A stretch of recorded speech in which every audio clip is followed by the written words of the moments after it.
नमस्कार, कार्यक्रम मुद्दा में आपका स्वागत है। मैं हूं आपके साथ रविंद्र सिंह।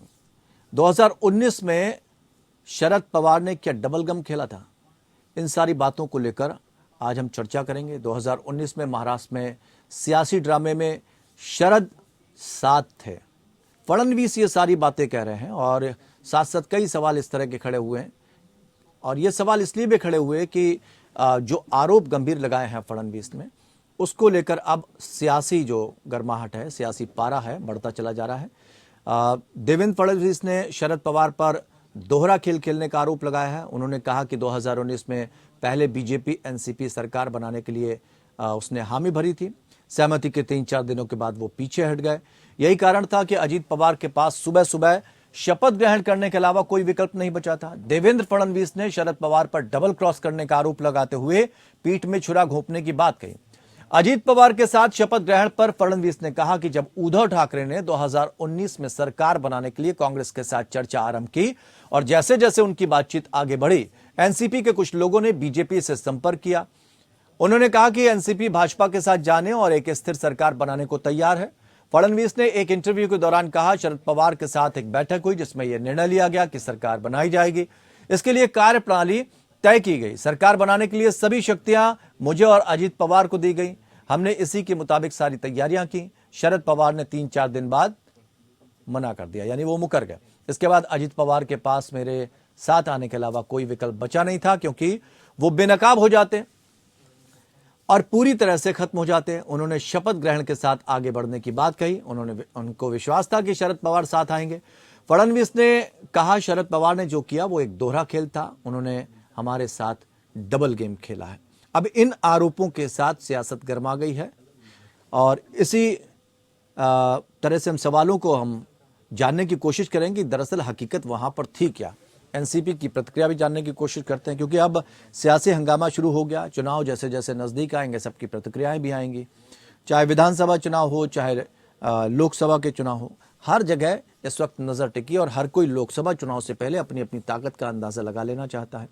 लेकिन यहां कितनी ठीक बात है, क्योंकि शिंदे को बचाने का जिस तरह से शिंदे के ऊपर जो आरोप अब तक लगते रहे, उसको बचाने की एक पहल कि अगर पवार कुछ चीजें ऐसी कर सकते हैं तो फिर शिंदे ने क्या गलत किया। इसके साथ साथ अजीत पवार को लेकर भी उन्होंने उनका भी बचाव करने की कोशिश की। 4 खास मेहमान इस चर्चा में हमारे साथ शामिल हैं। राजेश सिंह, नेता भारतीय जनता पार्टी, हमारे साथ जुड़े हुए हैं।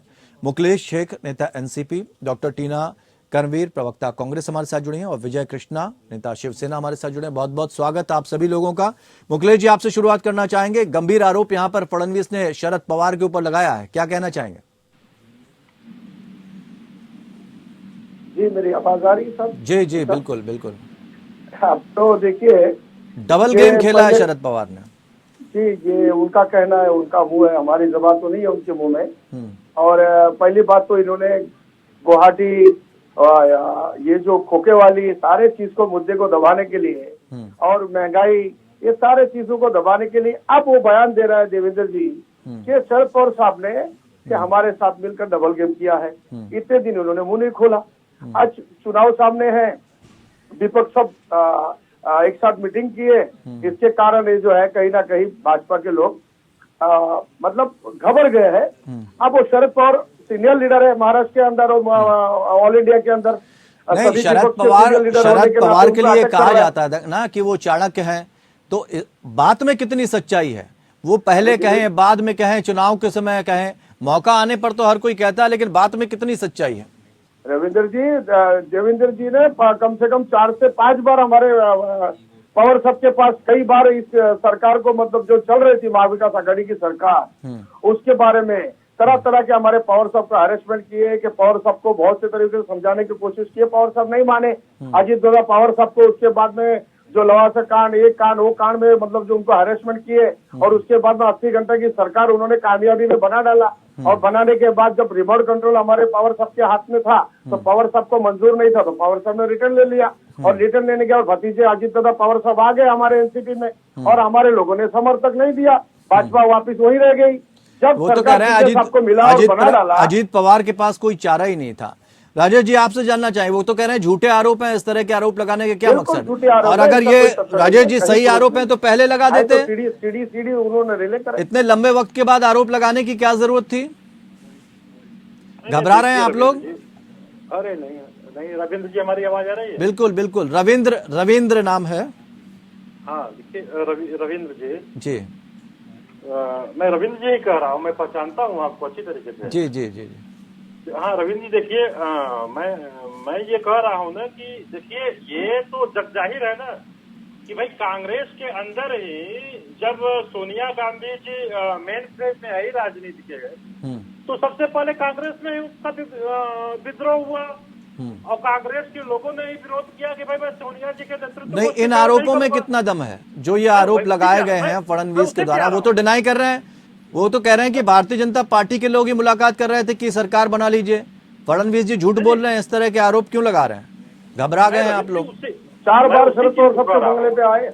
मैं वही जवाब दे रहा हूँ ना कि भाई जब सोनिया जी के नेतृत्व को कांग्रेस में ही स्वीकारोक्ति नहीं मिली, सबसे पहले शरद पवार जी ने सोनिया जी के नेतृत्व को छोड़ करके अब अलग उन्होंने एनसीपी बना लिया, तो वो तो पहले से ही कांग्रेस के नेतृत्व को स्वीकार नहीं कर रहे हैं। और मैं आपको बता रहा हूँ कि भाई ये तो शरद पवार जी ने ही पहले ही किसी के माध्यम से जो है संपर्क किया था फडणवीस जी से कि भाई हम सरकार बनाना चाहते हैं, और उसके बाद जब वो सरकार नहीं बना, जो भी उनके सामने मजबूरी रही हो, तो उसके बाद फिर जो है वो मुकर गए। जब मुकर गए बंदरबाट करने के पहले, जब ये लोग ऐसा लगा कि दूसरे के साथ मिलकर के सरकार बनाएंगे, तो सर हम कह रहे हैं महबूबा मुफ्ती के साथ आप लोगों ने कश्मीर में सरकार बना ली, हिंदुत्व कहाँ गई थी सर? पवार साहब अपनी जगह कायम है, आपके साथ आ जाते तो आप लोग आरोप नहीं लगाते थे। आरोप हम विपक्ष हमारी मजबूत हो रही है, हम पूरे देश में मजबूत है। मुखलेश जी बात रखने दें, बाकियों के पास भी जाना है, बाकी वक्ताओं के पास भी जाना है। हाँ तो अजित पवार जी ने स्वयं संपर्क किया क्योंकि उनके पास और कोई चारा नहीं था। नहीं, लेकिन उसका जवाब दिया ना शरद पवार ने, फडणवीस ने जिस तरह का आरोप लगाया है। उन्होंने कहा कि इतिहास की जानकारी कम है आपको। नहीं, अजित पवार जी क्या जवाब दे रहे हैं, शरद पवार जी क्या जवाब दे रहे हैं, लेकिन ये जब जाहिर है कि हमारे पास आए सरकार बनाने के। नहीं, शरद पवार ने कहा है ना, जनसंघ के उत्तम राव पाटिल उप मुख्यमंत्री थे और हशु आडवाणी मंत्री थे। उस समय प्राइमरी में पढ़ रहे होंगे फडणवीस, इतिहास जानते नहीं है और कोई भी आरोप लगा रहे हैं। नहीं, मैं दूसरी बात कर रहा हूँ रविंद्र जी। अजित पवार जी ने कहा कि शरद पवार जी का भी बैकिंग हमारे साथ है। वो भी चाहते हैं कि मैं भारतीय जनता पार्टी के साथ सरकार बनाऊं, इसलिए मैं आया हूँ। तो हमारी सरकार ने तो फडणवीस जी ने तो पहले ही पूछा कि भाई शरद जी का समर्थन है कि नहीं है। उन्होंने कहा नहीं, बैकिंग है उनका। नहीं तो ऐसा होता तो अजित पवार को वापस क्यों बुलाते वो? अब क्यों बुलाते हैं? देखिए राजनीति में समीकरण तो एक घंटे में, एक क्षण में बदलता बिगड़ता रहता है। क्यों बुलाए, क्यों नहीं बुलाए, तो उनका लुक आउट है भाई। उनका समीकरण क्या बन गया, क्या बिगड़ गया, वो सब राजनीति के पक्के माहिर खिलाड़ी बंदरबाट करना रहा होगा, भ्रष्टाचार करना रहा होगा, इसलिए वापस बुला लिए। जो भी रहा हो, लेकिन उनकी बैठक थी, ठीक है, बकायदा अजित पवार जी ने कहा था। ठीक है डॉक्टर टीना जी, ये जो सियासी समीकरण साधे जा रहे हैं, कोई कहीं भी जा सकता है और अजीत पवार के ऊपर अब डबल गेम खेलने के आरोप लग रहे हैं। सहमत हैं आप?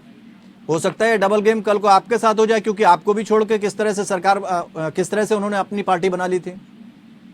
जी देखिए, मुझे लगता है कि देवेंद्र फडणवीस की अगर बात की जाए, वो अभी विपक्षी एकता जिस तरीके से एकजुटता बढ़ी है, तो इनके यहाँ जिस तरीके से खलबली मच गई है, भाजपा के अंदर तो पूरी तरीके से खलबली मच गई है। क्योंकि देखिए इस समय मुद्दा क्या है, इस समय देश में देखिए टमाटर से लेकर महंगाई किस कदर बढ़ गई है, उस पर बात नहीं करेंगे।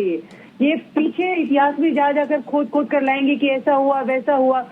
शरद पवार जी ने तो साफ तौर पर कहा है, इसका जवाब दिया है। अब इस पर मुझे लगता है कि इस पर तो बहस करना भी मुझे नहीं लगता कि इसमें उचित है। क्योंकि जिस तरीके से देखिए 50 खोखा सरकार किसे कहा गया है, 50 खोखा एकदम ओके सरकार जो महाराष्ट्र पर, जो कि देवेंद्र साहब की सरकार पर एक इल्जाम लगाया जाता है। आपको टीना जी आपको याद होगा कर्नाटक में भी कहा गया था कुछ इस तरह की, इतने % की सरकार, उस पर मानहानि का केस अब दायर कर दिया गया है जी। तो ऐसे अगर आप कह देंगे, उसका कोई सबूत भी तो होना चाहिए ना।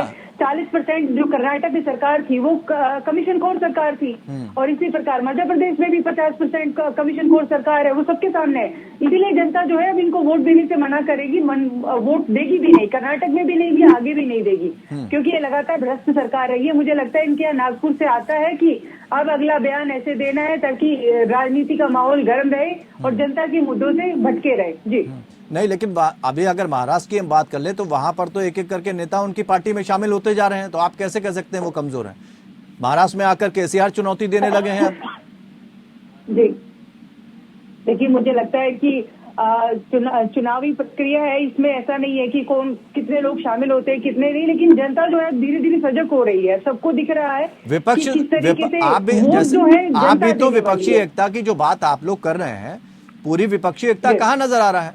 अरविंद केजरीवाल जी नाराज हो जाते हैं जब आप बैठक बुलाते हैं, मायावती जी आपके साथ है नहीं, केसीआर आपके साथ है नहीं, तो पूरी तरह से एकता भी तो नहीं है ना आपके लोग, आप लोगों में। शिमला में बैठक होगी, उसके बाद तय हो जाएगा कि कौन किसके साथ है कौन किसके साथ नहीं है, उस पर अभी से निर्णय लेना मुझे नहीं लगता कि उचित है। लेकिन हाँ, केजरीवाल जी की अगर बात की जाए तो केजरीवाल जी तो अपने ही उसमें उलझे हुए हैं। उनको ये है कि अध्यादेश को लेकर, जबकि विपक्षी एकता जो थी वो अध्यादेश को लेकर नहीं थी, वो हमारा मेन उद्देश्य जो है भाजपा भगाओ, भाजपा को देश से निकालने की हम लोगों का मेन उद्देश्य है। हम लोगों का उद्देश्य जो है अध्यादेश पे बिल्कुल नहीं था। जी रविंद्र। विजय कृष्णा जी क्या कहना चाहेंगे फडणवीस के इस आरोप पर, और कितना मजबूत है आप आपसी लोगों का सहयोग आपके साथ, क्योंकि विपक्षी एकता को भी लेकर सवाल खड़े होते रहे अभी तक? देखिए, मैं पहले से ही बता रहा हूँ कि जो महाविकास आघाड़ी है वो चालू है, वो बहुत मजबूत है। लेकिन कल रिपब्लिक चैनल में जो उप मुख्यमंत्री श्री फडणवीस जी ने बात किया है वो मैं कहता हूँ साफ साफ झूठ है। कारण है कि वो कहते हैं हम हिंदुत्व मुद्दा छोड़ के हम बाहर जाके गठबंधन किए हैं, लेकिन वही मुंह से देवेंद्र फडणवीस जी क्या कर रहे हैं?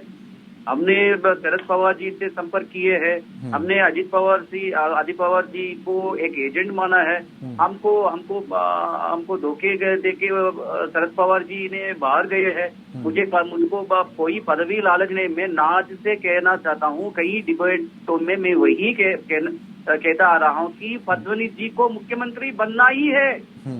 वो फ्रॉइडन स्लिप से कहा है, I was shocked when Shinde ji was declared chief minister of Maharashtra. क्यों शॉक हो जाते हैं? अगर बीजेपी आपको मुख्यमंत्री पदवी देना चाहती है या चपरासी पदवी देना चाहती है, आप क्यों शॉक हो जाते हो?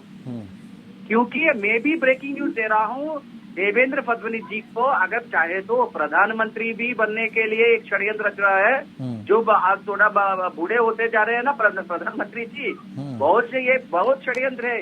ये आके बीजेपी अधिष्ठान को चेतावनी दे रहा है, और आके पवार जी अब तक आपके एमपीओ पर, आपके एमएलए पर ईडी की कोई रेड नहीं हुआ है, थोड़ा सरेंडर हो जाइए। लेकिन शरद पवार जी एक क्लीन पॉलिटिशियन है, जो करता है, जो राजनीति में जो करता है वो राजनीति करता है। आज आपने देखा है पाटना में कितना सक्सेस हुआ है। जो भी डिफरेंसेस ऑफ ओपिनियन है, हम सब एकजुट हो चुके हैं। पटना में तो ममता बनर्जी ने नाराजगी जाहिर कर दी थी, लेकिन आप अपने नेताओं को कैसे बचाएंगे? शिवसेना यूबीटी के जो नेता हैं, पूर्व पार्षद संजय अलगाद्रे, वो तो शिंदे गुट में शामिल हो गए। आप कैसे बचाएंगे? एक के बाद एक तो आपके नेता जा रहे हैं। देखिए लोगों से एक संगठन नहीं बनता है। मैं वही कह रहा हूँ, जो बाला साहब ठाकरे जी ने हमारा पक्ष प्रमुख उद्धव ठाकरे जी को शिवसेना को मेंटेन करने के लिए और कंट्रोल करने के लिए एक सिंगल दिया है, इसे कहते हैं धर्मदंड। जो प्रधानमंत्री जी ने लोकसभा में एक सिंगल की स्थापना किया ना, वही धर्मदंड उद्धव ठाकरे जी के पास है। मैं कह रहा हूँ, शिंदे जी कोई चेहरा नहीं है। ये आके हम 2 दिन के लिए 3 दिन के लिए रहने वाली पार्टी नहीं है।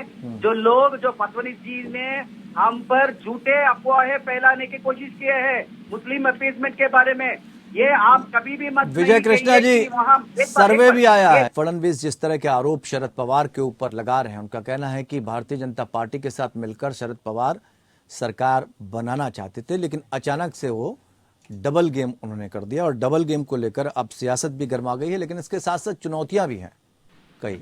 अब उन चुनौतियों से कैसे निपटेंगे ये समझना होगा, लेकिन भारतीय जनता पार्टी के ऊपर भी कई पलटवार हो रहे हैं। राजेश जी, विजय कृष्णा जी की बात को आपने सुना, लेकिन इसके साथ साथ तमाम आरोप भी लग रहे हैं। भले ही यहाँ आरोप प्रत्यारोप का सिलसिला चल रहा है, आप शरद पवार के ऊपर डबल गेम खेलने का आरोप लगा रहे हैं, हो सकता है ये बचाव हो, लेकिन आदित्य ठाकरे तो अब वो कह रहे हैं कि भ्रष्टाचार तो चरम सीमा पर है, उसको लेकर वो मार्च भी निकालने वाले हैं, लोगों के बीच जाएंगे और मौसम को लेकर जागरूक नहीं, तमाम भ्रष्टाचार है। क्या इन सब चीजों से बचने के लिए ध्यान हटाने की कोशिश की जा रही है, इसलिए इस तरह के आरोप जड़ने अब शुरू हो गए? नहीं, देखिए रविंद्र जी कि अब शिवसेना तो अपना धर्म भूल चुके हैं। बाला साहब ठाकरे जी ने जो धर्म विधान बताया था इनके लिए तो धर्म भूल चुके हैं, अब जनता कर रही है। आपने बाला साहब ठाकरे साहब के धर्म को जो भूल गए, अब जनता केवल दंड देगी आपको, और दंड को भूल जाइए, केवल दंड रह गया आपके पास। वो 2024 के चुनाव में जनता देने वाली है आपको। तो आप कहाँ धर्म पे चल रहे हैं? आप तो अपने धर्म को ही पूरे बाला साहब ठाकरे जी के वो जाकर के जो है कि कांग्रेस के वोट में आप बैठ गए हैं।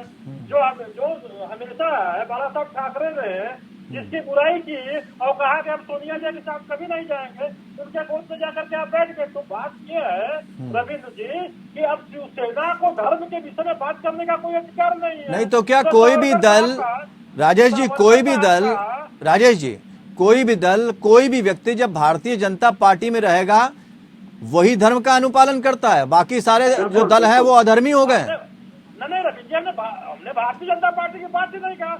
हमने तो कहा कि बाला साहब ठाकरे साहब ने जो धर्म विधान इनको सिखाया था वो धर्म विधान को भूल गए। अब इनके पास केवल दंड बचा है।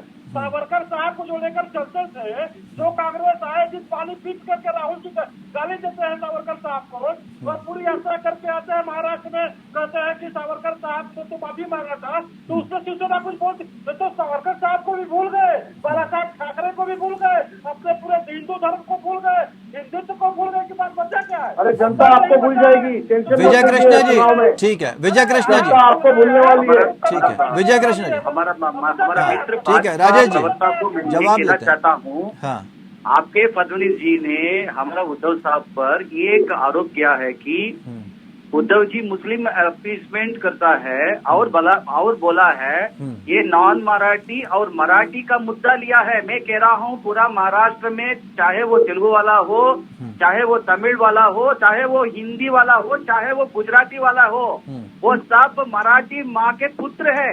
लेकिन फडणवीस जी, अच्छा ये बात तो बड़े अचंभे वाली है ना डिवाइड एंड रूल के बात किया विजय कृष्णा जी, मुद्दा आ रहा है। विजय कृष्णा जी, ये बात तो बड़ा, फडणवीस जी नॉन मराठी मुद्दा कभी नहीं लेना। आप जिस तरह की बातें आज कर रहे हैं, मुझे लग रहा है टीना जी भी उस बात से इत्तेफाक रखेंगी। एक वक्त था जब जो हिंदू बेल्ट के लोगों की खूब जमकर पिटाई की जाती थी सियासत चमकाने के लिए, आज अचानक से भाई बंधु नजर आने लगे, ये समझ से परे होता है। सर 1960 ये जो हृदय परिवर्तन होता है ये ऐसे समय में हुआ है। लोकल पीपल के लिए आवाज देना चाहिए। आज मध्य प्रदेश कहाँ थे उस समय लोकल पीपल के लिए? लोकलों को 80% एम्प्लॉयमेंट का एक कानून भी लाया है। 80% उस क्षेत्र के लोग ही जॉब ले सकते हैं। ऐसा ही आंध्र प्रदेश में भी हुआ है। ये आके एक क्लोज डिबेट है जो लोकल। मैं तो सिर्फ इतना जानना चाह रहा हूँ, जब आप आज सबको भाई भाई कह रहे हैं, उस वक्त तो जिस तरह से उनकी मार पिटाई होती थी उत्तर प्रदेश और बिहार के लोगों की, कोई बीच बचाव नहीं करता था, एक बयान नहीं आता था, सब निगेटिव बयान आते थे। हिंदुओं की अंदरूनी बात है सर। हिंदुओं को आप क्यों मानने की कोशिश कर रहे हैं? जब मैं एजेंसी में मैंने हिंदू की बात ही नहीं करी है कृष्णा जी, मैंने हिंदू की बात नहीं की है। मैं तो सिर्फ आपने जो बेल्ट का, आपने जो बेल्ट की बात करी, मैंने उस बेल्ट की बात करी।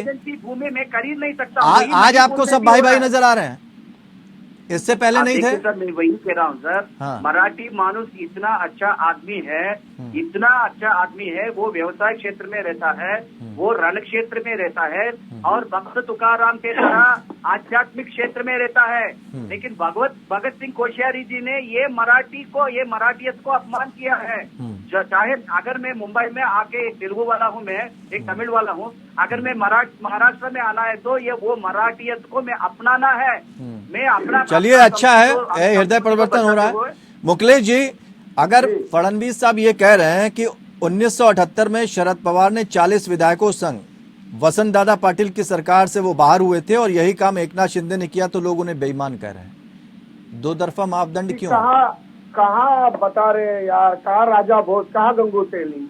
अभी वो स्कूल में पढ़ के ये आए हैं, बीजेपी के स्कूल में पढ़ के देवेंद्र जी के छात्र बन के काम कर रहे हैं। शरद पवार है। दूसरी बात आपसे कहना चाहूँ रविंद्र जी, हाँ। सुनिए जी, ये जो हन्नान गोस्वामी है, ये रिपब्लिकन जो चैनल इनका है, देखिए इनको दूसरे हमारे उनको सुनिए दूसरे चैनल का यहाँ पर नाम मत लीजिए, आपको ठीक अपनी है, बात रखनी है, ठीक आप है, ठीक है, मेरी बात वो तो सुन लीजिए। हाँ, ये इनको प्लेटफॉर्म जेल हम नहीं दे डाला सकते था, आपको ये कि आप setting किसी करके दूसरे चैनल देवेंद्र का जी ने नाम। सेटिंग करके उनको बिठा कर ये स्टेटमेंट दिया है। वो अब तो था कहाँ दिख रहे थे? उनके ऊपर तो ऐसे जलन रखे हमारे महाविकास आघाड़ी सरकार पर, अरे उनको तो जेल आपने डाले थे, इस- अनेक शराब बातें करे उन्होंने, तो वो उनको लेके वही चैनल में बैठ के स्टेटमेंट दे रहे हैं देवेंद्र जी। ये सेटिंग में किया है, सब बदनाम करने के लिए पवार सबको, इसका कोई प्रूफ नहीं है। और बाकी चैनल लोग क्यों नहीं दिखाए? टीना जी, बाकी चैनल ठीक में है, क्यों नहीं आए? टीना बातें? जी, टीना जी, देखिए भारतीय जनता पार्टी की बड़ी अलग रणनीति रही है। वो कोई ना कोई ऐसी बात जरूर कह देती है जिससे जो विपक्षी दल है वो असमंजस की स्थिति में पहुंच जाते हैं। ऐसे कैसे विपक्षी एकता बनेगी? क्योंकि भारतीय जनता पार्टी अगर कामयाब हो गई इस तरह से आपको अलग थलग करने में, इस तरह के बयानबाजी के जरिए, तो असल मुद्दों से तो आप उस तरफ तो जनता का ध्यान ले जा ही नहीं पाएंगे। कैसे एकता बरकरार रख पाएंगे? देखिए, मैं खोखा सरकार के खोखा प्रवक्ता को ये कहना चाहती हूँ कि इनकी खोखी कार्यप्रणाली है। जिस तरीके से बयानबाजी लगातार करते आ रहे हैं, एक जनता के बीच जाकर बताइए इन्होंने काम क्या किया है। अभी अभी टीना जी सर्वे देखा आपने? सर्वे कराया गया है। सर्वे में ये कहा गया है कि एकनाथ शिंदे की जो सरकार है वो अच्छा काम कर रही है। अरे सर, महाराष्ट्र डूब रहा है, लोग परेशान है, रोड खड्डे हो गए, बीएमसी काम नहीं कर रही है। समस्याएं आज भी समस्याएं सबके सामने है। आज भी समस्याएं सबके सामने। अगर समस्याएं का समाधान हो जाता तो शायद जो है कि आज इनकी रिपोर्ट कार्ड अच्छी होती। इनकी रिपोर्ट कार्ड 0 है। इन्होंने किया क्या? यानी निपटना जनता को है। ठीक है, बहुत बहुत शुक्रिया आप सभी मेहमानों का। यहां पर भले ही फडणवीस कुछ भी कह लें, सारी चीजें जनता के दरबार में। अब जनता को यह तय करना है कि असल में जो बात कही जा रही है और जिन मेन मुद्दों से ध्यान हटाने की कोशिश की जा रही है, इन सबके बीच की लकीर को समझ पाएगी। अगर जनता समझ लेती है तो फिर भारतीय जनता पार्टी के लिए मुश्किलें हो सकती हैं, और सर्वे की रिपोर्ट अगर सही बता रही है तो फिर विपक्षी दलों के लिए मुश्किलें साबित हो सकती हैं। अब सारी चीजें जनता दरबार में है, जनता को तय करना है। फिलहाल इतना ही। नमस्कार।